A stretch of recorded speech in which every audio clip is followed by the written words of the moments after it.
তো হ্যালো বন্ধুরা, তো আবার একটি নতুন ভিডিওতে সবাইকে স্বাগত। তো রাধাকৃষ্ণ মূর্তিটা কিন্তু তৈরি করেছিলাম মাথা লাগিয়ে, তো আগের ভিডিওতে দেখিয়েছিলাম। তো এই ভিডিওতে কিন্তু ঠাকুরের কিন্তু আঙুলগুলো লাগিয়ে দেব, আর গহনা যেগুলা লাগে ওইগুলা কিন্তু লাগিয়ে আজকে কমপ্লিট করব। তো শেষ পর্যন্ত দেখতে থাকো। তো বন্ধুরা, তো কৃষ্ণের কিন্তু আমি একটা হাতে কিন্তু আঙুল কিন্তু লাগিয়ে নিয়েছি। তো লাগিয়ে কিন্তু আমি ব্রাশ করে নিচ্ছি। তো একটা হাতের আঙুল কিন্তু আমার বানানো হয়ে গেল। তো এবারে যেগুলো খাঁজে যে দাগগুলো হয় ওই দাগগুলো কিন্তু আমি হালকা করে করে এখন ব্রাশ করে নিচ্ছি। তো আমার একটা হাত কিন্তু আমার আঙুল লাগানো কমপ্লিট। তো এবারে দ্বিতীয় হাতটা কিন্তু আমি লাগিয়ে নেব। প্রথমে মাটি দিয়ে কিন্তু একটু নরম মাটি দিয়ে লাগিয়ে, তো এবারে কিন্তু আমি আঙুলগুলো কিন্তু লাগাচ্ছি। তো আঙুলের যে অংশে মাটি লাগবে মোটামুটি মাটি লাগিয়ে কিন্তু আমি কমপ্লিট করে নিচ্ছি। তো হাতের নিচের অংশগুলো একটু সরু আছে, তো ওটা আমি রেখেছি গয়নাগুলো লাগাবো যখন একটু মেকআপ হয়ে যাবে, তো এই জন্য আমি একটু সরু রেখেছি। নাহলে মোটা থাকলে আরও বেশি মোটা হয়ে যায়, তো এই জন্য কিন্তু নিচের অংশগুলো একটু সরুই রেখেছি। তো আমি কিন্তু মাটি লাগিয়ে কিন্তু আমি প্রেস করে নিচ্ছি। তো এবারে কিন্তু আমি ব্রাশ করে হাতের আঙুলটা কিন্তু কমপ্লিট করে নেব। ছোটোখাটো জায়গাগুলো মাটি দিয়ে কিন্তু আমি ব্রাশ করে ফিনিশিং করে নিচ্ছি। তো পিছনের হাতটাকে কিন্তু আমার কিন্তু আঙুল লাগানো হয়ে গেল। তো এবারে কিন্তু আমি রাধার হাত দুটো আঙুল লাগাবো।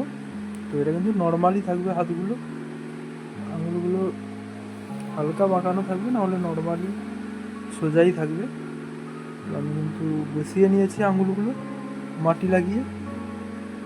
তো এবারে কিন্তু বুড়ো আঙুলটা ওটাও কিন্তু আমি লাগিয়ে দিলাম এক সাইডে। তো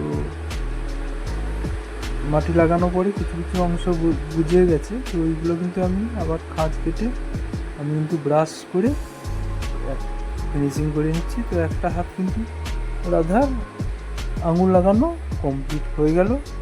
তো এবারে কিন্তু তৃতীয় হাতটা ওটাও কিন্তু আমি সেম মাটি লাগিয়ে নিচ্ছি। তো এরপরে কিন্তু আমি আঙুলগুলো বসিয়ে দিচ্ছি। তো এবারে কিন্তু আমি বুড়ো আঙুলটা লাগিয়ে নিচ্ছি এক সাইডে। তো ওখানে কিন্তু মাটি এবারে আমি যে অংশে মাটি লাগবে ওইগুলো কিন্তু মাটি লাগিয়ে এবারে কিন্তু আমি আঙুল দিয়েই প্রেস করে নিচ্ছি। তো এরপরে কিন্তু যেখানে দাগ টানা, তো দাগগুলো টেনে নিচ্ছি। মাটি লাগানোর পরে দাগগুলো বুঝে যায়, তো ওই জন্য কিন্তু আমি আবার খাঁজ কেটে দাগ করে নিলে, তো এবার কিন্তু আমি ব্রাশ করে তো একবারে ফিনিশিং করে নিলাম। তো রাধাকৃষ্ণের হাতের আঙুলগুলো কিন্তু আমার হয়ে গেল। এবারে কিন্তু ব্রাশ করে নিলাম। তো এবারে কিন্তু পায়ের আঙুলগুলো বানাবো। তো এবারে কিন্তু আমি সেম প্রসেসে কৃষ্ণের পায়ে কিন্তু মাটি লাগিয়ে দিচ্ছি। তো এরপরে কিন্তু আমি আঙুলগুলো লাগিয়ে দিচ্ছি। তো নরম মাটি, তো চাপ দেওয়ার সঙ্গে সঙ্গে একটু হয়ে যাচ্ছে। তো ওইখানে কিন্তু আমি আবার মাটি লাগিয়ে ওখানে কিন্তু আমি আবার দাগ টেনে নেব। তো আমি কিন্তু ব্রাশ করে নিচ্ছি হালকা। তো এরপরে কিন্তু আমি দাগ টেনে কিন্তু আঙুলের যে দাগগুলো ওটা আমি প্রেস করে নিচ্ছি। তো আমি কিন্তু দাগ টানার পরে আরেকবার ব্রাশ করে দেবো হালকা করে, তো হয়ে যাবে আমার। তো একটা পায়ে কিন্তু আঙুল আমার এইভাবে কমপ্লিট হয়ে গেল। তো দ্বিতীয় পাটাই কিন্তু আমি সেম প্রসেসেই করছি। তো আজকে কিন্তু এই রাধাকৃষ্ণের কাজটা কিন্তু কমপ্লিট হয়ে যাবে। তো আগের ভিডিওতে দেখিয়েছিলাম কাপড়গুলো কিন্তু কালার দেখা যাচ্ছিলো, তো ওর পরে কিন্তু আমি ওখানে ঘোলা জল মেরে নিয়েছি। তো মাটির কালার হয়ে গেছে কাপড়গুলো। তো এবারে কিন্তু আমার দ্বিতীয় নম্বর পাটা কিন্তু আমি সেম প্রসেসে বানিয়ে দিচ্ছি। তো ব্রাশ করে লাস্ট ফিনিশিং যেটা হয় করে দিচ্ছি। তো কৃষ্ণের কিন্তু আমার আঙুল লাগানো প্রায় কমপ্লিট। তো এবারে রাধার পায়ে আঙুলটা আমি লাগিয়ে নিচ্ছি সেম প্রসেসে মাটি লাগিয়ে যেরকম করছি, তো ওই প্রসেসেই করে নিচ্ছি। তো একটা পায়ে কিন্তু আমি আঙুল লাগিয়ে দিয়েছি। তো মাটি যেখানে লাগে হালকা করে মাটি লাগিয়ে দিচ্ছি, ওর পরে সেম প্রসেস দাগ টেনে নেব, ওর পরে ব্রাশ করে নেব। তো এইভাবেই কিন্তু আমি করি। তো বন্ধুরা, ভিডিও কিন্তু ভালো লাগলে শেষ পর্যন্ত দেখতে থাকো। তো ভিডিওটি যদি ভালো লাগে চ্যানেলটি একটা লাইক করে দেবে, আর চ্যানেলে নতুন হলে চ্যানেলটা সাবস্ক্রাইব করে দেবে এই ধরনের ভিডিও দেখার জন্য। তো সেম প্রসেসে কিন্তু রাধার দ্বিতীয় পাটাও কিন্তু আমি আঙুলটা লাগিয়ে নিলাম। এবারে কিন্তু সেম প্রসেসে আমি ব্রাশ করে নিচ্ছি। তো আমার কিন্তু প্রায় আঙুলের কাজ কমপ্লিট ঠাকুরে। তো এবারে কিন্তু আমি গহনা চূড়ার কাজ শুরু করছি।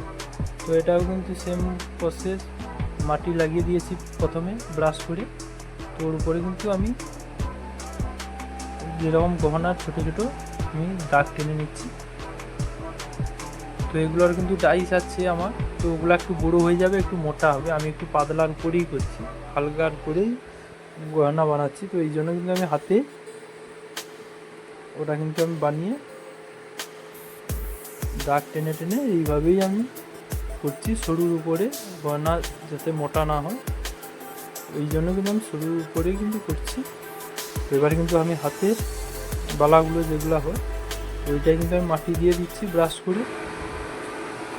তো এবারে দ্বিতীয় হাতটাও কিন্তু আমি সেম প্রসেসে মাটি লাগিয়ে প্রথমে গোলা দিয়ে লাগিয়ে দিচ্ছি। তো এরপরে কিন্তু আমি দাগ টেনে টেনে ওটা বানাবো।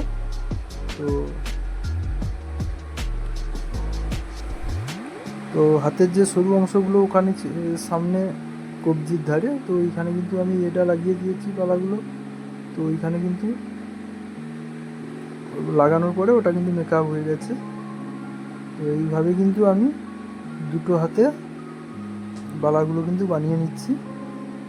তো একটার পরে দ্বিতীয়টা কিন্তু সেম ডিজাইন করেই বানিয়ে নিলাম। তো দুটো কিন্তু আমার হয়ে গেল দুটো হাতে। তো এবারে উপরের দিকে যে হাতে দুটো গহনা, তো সেই দুটোই কিন্তু এরপরে বানাবো। তো ওখানে কিন্তু আমি সেম প্রসেস কিন্তু মাটি যেরকমভাবে লাগাচ্ছি ওইভাবেই লাগিয়ে দিচ্ছি। তো উপরে ওটা একটু উপর দিকে ডিজাইন হবে, তো ওই জন্য উপরের অংশে আবার একটু ছোট করে গোল করে মাটি আমি লাগিয়ে নেব এই উপরের অংশটা। উপরেরগুলো একটু অন্য ডিজাইনে। তো সেম প্রসেস কিন্তু আমি দাগ টেনে টেনে কিন্তু আমি ডিজাইনগুলো গহনার ডিজাইনগুলো কিন্তু আমি বানাচ্ছি। তো আমার রাধার কিন্তু গহনাগুলো হয়ে গেল।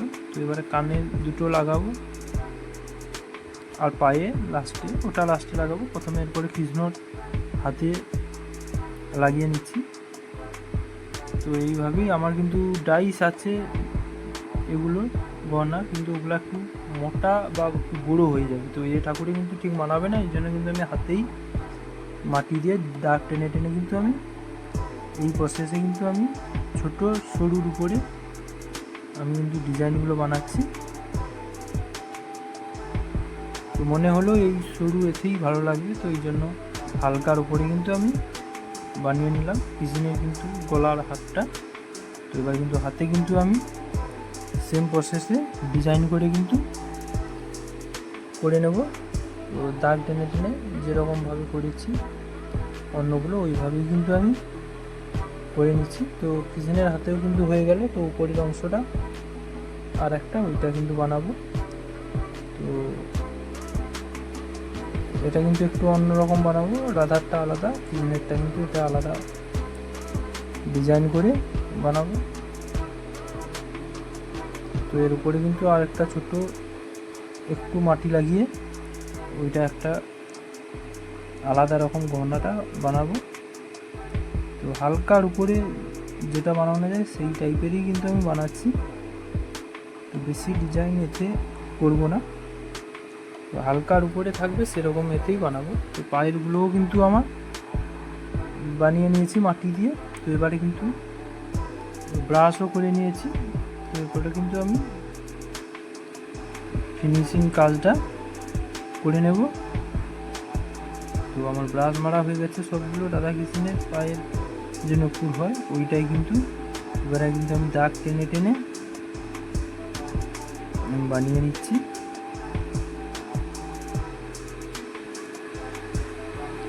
মেশিনের একটা পায়ে কিন্তু আমার হয়ে গেল। তো আর দ্বিতীয় পাটাও আমি সেম প্রসেসে বানিয়ে নিচ্ছি।